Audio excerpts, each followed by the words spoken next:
ابھی آپ کو براہ راست لے چلتے ہیں، پی ڈی ایم کے سربراہ مولانا فضل الرحمان میڈیا سے گفتگو کر رہے ہیں۔ جہاں بگ ہوئے، شہید ہوئے، لیکن ریاست نے نہ صرف ان کو معاف کیا بلکہ اس جماعت کے اوپر جو پابندی لگی تھی اس کو بھی ختم کر دیا۔ اب ایک سیاسی جماعت ہے جس کے کارکنوں کی جانب سے کچھ ایسے واقعات آئے، کچھ شدت واقعات ہیں، اس کے اوپر واقعات ایسے ہیں، معاملات ملٹری کورٹ میں چل رہے ہیں، ان کے لیے ریاست کی جانب سے کوئی معافی کی گنجائش ہے؟ دیکھیے، بنیادی بات یہ ہے کہ ان کے جو مظاہرے تھے وہ سیاسی نوعیت کے تھے، قانون کے اندر تھے اور سڑکوں پہ تھے۔ کوئی انہوں نے ریاستی اداروں پہ حملے نہیں کیے، کوئی جے ایچ کیو پہ حملہ نہیں کیا، اور نہ کوئی کور کمانڈر پہ کیا، نہ قلعہ بالا حصار پہ کیا، نہ کوئی فوجی قلعے پہ کیا۔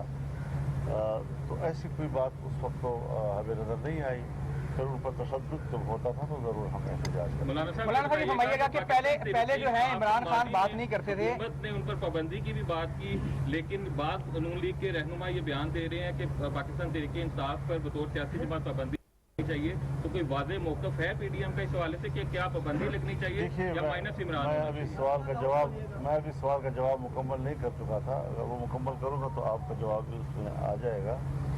اب سوال یہ ہے کہ انہوں نے تو ریاستی اداروں پہ حملہ کیا ہے۔ جب آپ جی ایچ کیو پہ حملہ کریں گے اور کور کمانڈر کے گھر پہ جائیں گے، قلعہ بالا حصار پہ جائیں گے، آپ چکدرہ کے ان کے قلعے پہ حملہ کریں گے، تو پھر آرمی ایکٹ حرکت میں آئے گا۔ ظاہر ہے کہ وہ مستقل مدعی بن گئے جب تو، لہذا اس حوالے سے بالکل ایک نئی صورتحال ہے جس کو ماضی کے کسی واقعے پر قیاس نہیں کیا جا سکتا۔ جلسے ہم نے بھی کیے ہیں اور جتنا بھی میڈیا نے اور بین الاقوامی میڈیا نے عمران خان کے جلسوں کو پروجیکٹ کیا، اس وقت بھی ہمارے جلسوں کے مقابلے میں ان کے جلسے جلسڑیاں تھیں، لیکن وہ پروجیکٹ ہوتا رہا جی، لیکن کوئی خلاف ورزی قانون کی نہیں ہوئی۔ ہم تو ابھی بھی کورٹ کے سامنے گملوں کی بھی اور پھولوں کی بھی اور ان کی کیاریوں کی بھی حفاظت کر رہے تھے۔ تو اس صورتحال میں اب آرمی ایکٹ جو ہے وہ ضرور اب حرکت میں ہے، اور وہ بھی ایک ایکٹ ہے اور اس کا بھی قانون میں ایک حیثیت ہے، کوئی ایسا نہیں ہے، اور پھر اس کے خلاف اپیل بھی ہو سکتی ہے، یہ بھی نہیں کہ اس کے خلاف اپیل نہیں ہو سکتی، ریگولر کورٹس میں اس کے خلاف معافی کی کوئی عمران خان سے میں گزارش کروں جی، معافی والا سوال آپ ہم بار بار کیوں لفظ استعمال کر رہے ہیں؟ میں ایکٹ کی بات کر رہا ہوں، میں اس کے کورٹ کی بات کر رہا ہوں۔ اس حوالے سے ان کے خود مدعی ہیں، اور جو مدعی ہیں ان سے کبھی جا کر آپ سوال کریں کہ آپ معاف کر سکیں۔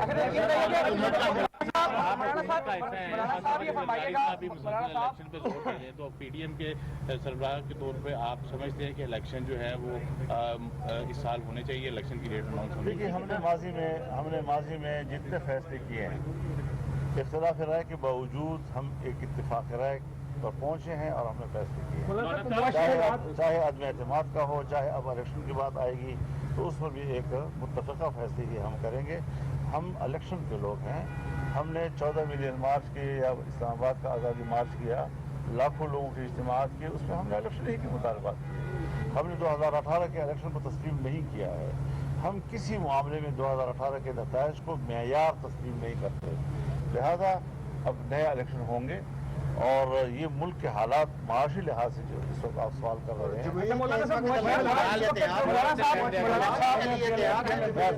جواب پورا لینا۔ اب ہے یہ کہ ملک کی صورتحال کیا ہے۔ اس ملک کی صورتحال کو ہم کیا نئے ہنگاموں کے اور نئے پریکٹسز کے بیڑ چڑھا دیں، یا یہ کہ کچھ ملک کو اپنے حالات پہ کھڑا کر کے چلائیں؟ میں نے یہی کہا کہ اس پر مشاورت ہو سکتی ہے، گفتگو کی جا سکتی ہے، جو ملک کے لیے مفید ہوگا وہی فیصلہ۔ جو معاشی حالات ہیں تو آپ سمجھتے ہیں کہ مہنگائی بھی ہے اور پی ڈی ایم اپنے ووٹرز کو اٹریکٹ کر سکے گی اگر اکتوبر میں؟ اس کے ساتھ ایک ایڈ کر دیجیے کہ اگر الیکشن ہو رہے ہیں تو ایک عام تاثر ہے کہ پی ڈی ایم میں ٹوٹ پھوٹ کا شکار ہو جائے، آپ کا کیا؟ پی ڈی ایم میں بڑا کلیئر کر دوں کہ پی ڈی ایم انتخابی اتحاد نہیں ہے، اور انتخابی اتحاد میں زیادہ سے زیادہ ہم علاقائی سطح پر ڈسٹرکٹ لیول پر ایڈجسٹمنٹ کر سکتے ہیں۔